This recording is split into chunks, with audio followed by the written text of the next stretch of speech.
오늘 문재인 대통령이 유은혜 후보자에게 임명장을 수여했습니다. 얘기를 좀 들어보시죠.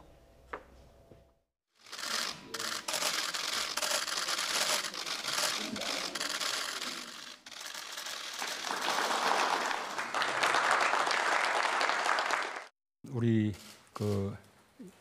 유 장관님이 그동안 의정활동 기간 내내 교문위 활동을 하셨고 또 교문위 간사로도 활동을 하셨기 때문에 교육부 장관으로서나 또 사회부 총리로나 아주 적임이라고 생각을 합니다. 인사청문회 때 많이 시달린 분들이 오히려 일을 더 잘한다라는 전설 같은 이야기가 있는 만큼 실제로 업무에서 아주 유능하다는 걸 보여주셔서 인사청문회 때 제기됐던 여러 가지 그런 염려들이 기우였다라는 것을 그렇게 잘 보여주시기 바랍니다. 네, 오늘 유은혜 후보자에게 임명장이 이제 수여가 됐습니다. 네. 사실 뭐 청문 보고서 채택도 안 됐고, 그렇죠. 그리고 청원 게시판에도 글도 올라왔었고, 그렇죠. 많은 분들이 어떻게 할까 관심을 네. 갖고 지켜봤는데 어쨌든 문재인 대통령이 빨리 임명을 하는 것이 네. 낫다라고 이제 판단한 네네. 거 아니겠습니까? 오늘이든 내일이든 예. 뭐 어차피 임명을 강행할 것이라면 하루라도 빨리 하는 게 예. 낫죠. 그래서 오늘 날짜는 예정돼 있었던 것으로 봅니다. 왜냐하면은 이 재송부 기한을 사흘로 딱 못을 박아서 예. 자, 어제부로 이제 국회에서 이 제동 걸 수 있는 시간은 지나가 버린 거고요. 오늘부터 임명할 수 있는 법적인 첫날인데 예. 바로 임명을 강행했죠. 그리고 문재인 대통령이 지금 이야기를 들어보면 예. 사실은 그동안 지난해 다른 장관들을 임명 강행할 때보다 상당히 더 힘을 실어주고 있는 모습이에요. 왜냐하면 적임이다라는 말에 또 이 액센트를 딱 이제 대통령이 찍었거든요. 예. 지금 보시면요, 인사청문회 경과 보고서가 채택되지 않았는데 예. 강행됐던 이번 정부의 인물은 강경화 장관. 예. 뭐 다 여야 호불호는 있습니다만 대체로 이 인사청문회 때의 위기에 비하면 잘하고 있다. 외교부 장관. 외교부 장관 교체설 없지 않습니까? 계속 할 분위기고요. 남북 관계에서도. 두 번째로 이제 홍종학 장관이 있죠. 예. 중소벤처기업부에. 지금 좀 조용합니다. 경제 부분이 이제 좀 어려움이 있기 때문에. 예. 세 번째가 송영무 전 국방장관인데 예. 아까 전설 같은 얘기를 대통령이 하셨지만 예. 송영무 전 장관에 대해서는 이제 호불호와 평가가 많이 엇갈립니다. 예. 전설에서 잘했다는 좀 분도 빠지는 있어요. 겁니까? 어떻게 됩니까? 전설도 여러 레벨이 있을 수가 있겠죠. 예. 그런데 이제 전임자가 이제 한 분이 있는 거예요. 예. 이제 왜냐하면 정경두 신임 국방부 장관은 어제 국군의 날 아주 강한 메시지도 남겼지만 이 채택됐거든요. 그래서 이제 이번이 네 번째인데 조금 우려되는 부분은 이 사회부총리잖아요.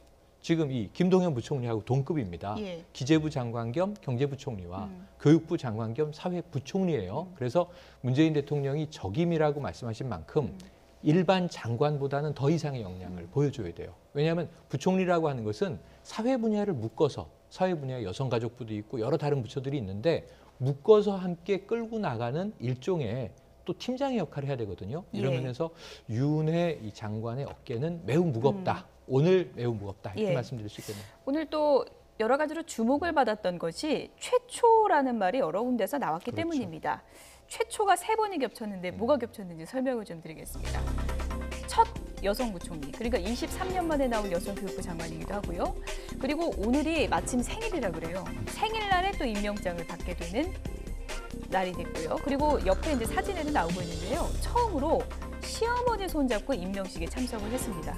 저도 진짜 처음 봐요. 시어머니하고 임명장 받으러 오는 건 처음 보는 것 같습니다. 추측을 해볼 수 있는 거는 네. 유은혜 지금 이제 신임 여성부총리의 어떤 인사청문회 과정에서 야당에서 남편 되시는 분과 관련된 얘기들도 좀 의혹으로 제기를 했었지 않습니까? 예. 회사에 사내이사로 지금 보좌관이 근무를 예. 했다라든가 아니면 회사가 실적이 없었다든가 이런 문제들을 지적을 했기 때문에 그런 부분도 한 가지 원인이 되지 않았나 싶기도 하고요.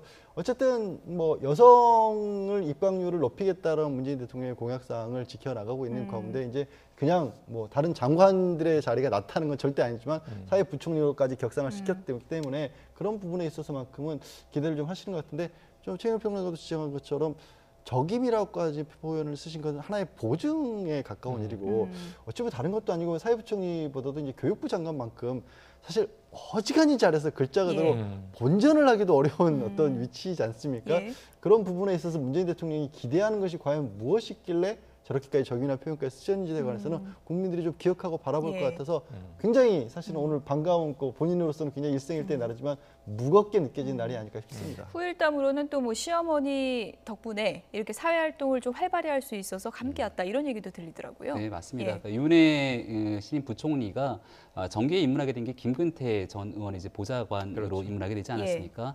원래는 남편도 여의도에서 이제 일을 하고 있는데 윤해 의원이 실질적으로 일을 할 수 있도록 남편이 외조를 했고 그 과정에서 시어머니와 함께 한 집에서 생활을 했다는 거죠.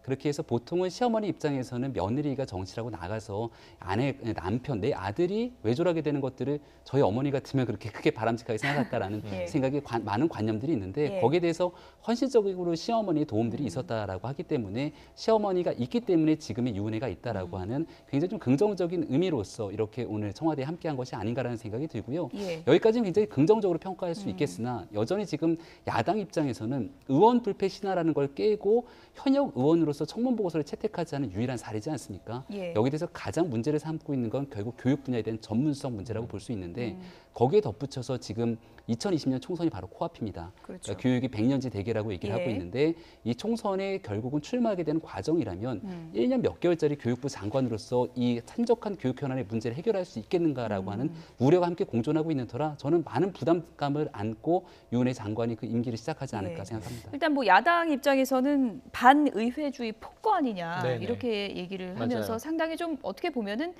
체면을 좀 구겨진 그런 상황 아니겠습니까? 그래서 사실은 이런 정도가 되면은 지금까지의 이 보수 야당들의 분위기로는 보이콧까지도 이 정말 결사항전 하지 예. 않겠는가. 지금 이제 국정감사 10일부터 시작입니다. 그랬는데 오늘 분위기를 보니까 보이콧 안 할 것 같아요. 왜냐하면 오히려 장내에서 싸울 것 같습니다. 흔히 이럴 때 장내에서요? 예, 야당 탄압이다. 그리고 이 반의회주의 폭거다. 이렇게 얘기를 하면은 장외 투쟁을 나가는 게 일반적으로 야당의 경로였는데 예. 지난해에도 있었거든요. 지난해는 지금 사안보다 작아요. 제가 보기에는. 방통위에서 박문진 보궐이사 2명을 이 일방적으로 선임했다라는 거에 반발해서 보이콧을 예. 했는데 국정감사 때였거든요. 올해는 국정감사도 참여하고 예. 장내 투쟁으로 갈 것 같아서 저는 그래 주시기를 바라면서 예. 장내에서 최대한 그 파이팅하는 모습을 예. 보여주는 게 야당으로서도 좋겠다는 권고를 드리고 싶네요. 예. 오늘 안 그래도 어제 오늘 날씨가 참 추워졌는데 추워졌습니다. 국회에도 한파가 찾아온 것 같습니다. 여기까지 듣겠습니다.